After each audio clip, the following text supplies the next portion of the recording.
আমার নিজের মেয়ের হাজব্যান্ড, ওরা দুজনেই ছাত্র বলা যায়, ডিগ্রি পাশ করে মাস্টার্সে পড়া, তারাও আন্দোলনে গিয়েছে। সত্যি কথা বলতে তাদেরকে আমি বাধা দেইনি। আমার আপন ভাগ্নে নিজে আন্দোলনে গেছে, বাধা দেয়নি, কারণ এটা একটা রাইট কজের জন্য আন্দোলন হচ্ছিল। তো যাই হোক, শাহবাগে বিজিবি দেখে থাকতে পারেন আপনারা, শাহবাগে ছিল, যখনই শাহবাগে বেশি জমায়েত হয়ে যাচ্ছে ছাত্র জনতা, আমি তাদেরকে জাদুঘরের ভিতরে পাঠিয়ে দিয়েছি, যে তোমরা বলবে জাদুঘরের ভিতরে প্রোটেকশন ডিউটি তোমাদের, ওটা রক্ষার জন্য, বাইরের রাস্তায় যেন না থাকে। 5ই অগাস্টের কথা বলতে চাই। 5ই অগাস্টে বিজিবিকে দায়িত্ব দেওয়া হয়েছিল ঢাকার 14টি এন্ট্রি পয়েন্ট গার্ড করার জন্য, যেন বাইরে থেকে ছাত্র জনতা প্রবেশ করতে না পারে, কারণ 5 আগস্ট ছিল গণভবন ঘেরাওয়ের কর্মসূচি। আদেশ অনুযায়ী, আদেশ এক জায়গা থেকে পাইনি, দেশের সর্বোচ্চ অসংখ্য পূর্বতন মন্ত্রী, ইভেন এমনকি অনেক সিনিয়র ব্যক্তিবর্গ, আমি বাই নেম আর বলতে চাচ্ছি না, একটা প্রেশারের মধ্য থেকে আমরা ওই 14 জায়গায় 80-90 জন করে বিজিবির সৈনিক পাঠালাম।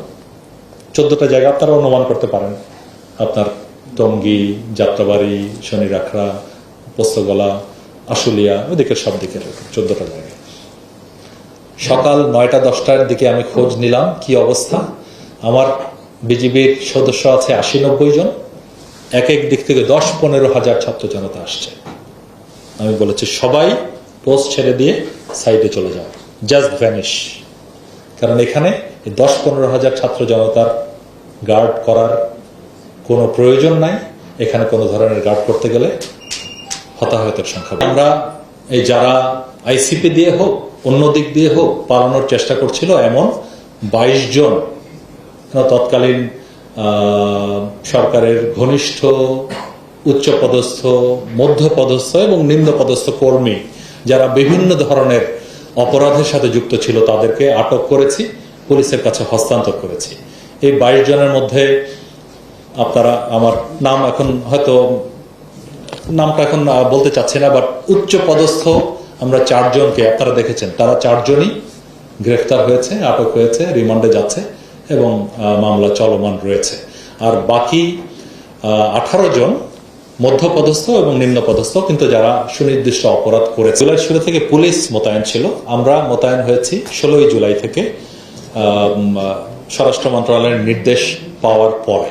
শুরুর দিকে একেবারে কম ছিল। আর আপনারা এই মোতায়েন সংক্রান্ত বিষয়ে বলতে চাই যে এটা টাইম টু টাইম কখনো বেশি হয়েছে, কখনো কম হয়েছে।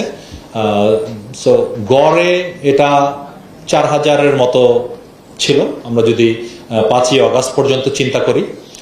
আর কোনো দিন এমনকি 1000-1500 সারা দেশ মিলিয়ে, কিন্তু হ্যাঁ ওরকম ছিল। তো যেটা বলছি যে সবসময় আমাদের চিন্তা ছিল যে যেখানে প্রয়োজন নাই, যেখানে অ্যাভয়েড করা যায়, সেখানে আমরা বিজিবি মোতায়েন করব না। এমনকি অসংখ্য জায়গায় আমাকে বলা হয়েছে ঢাকায় মোতায়েন করার জন্য, আমরা করি নাই, কারণ দেখেছি যেখানে ছাত্র বেশি রয়েছে, জনতা উচ্ছৃঙ্খল না, সুন্দরভাবে একটা আন্দোলন করছে, কোথাও এভাবে আমরা শহীদ মিনারে সবচেয়ে বড় জমায়েত হচ্ছে, আপনারা জানেন।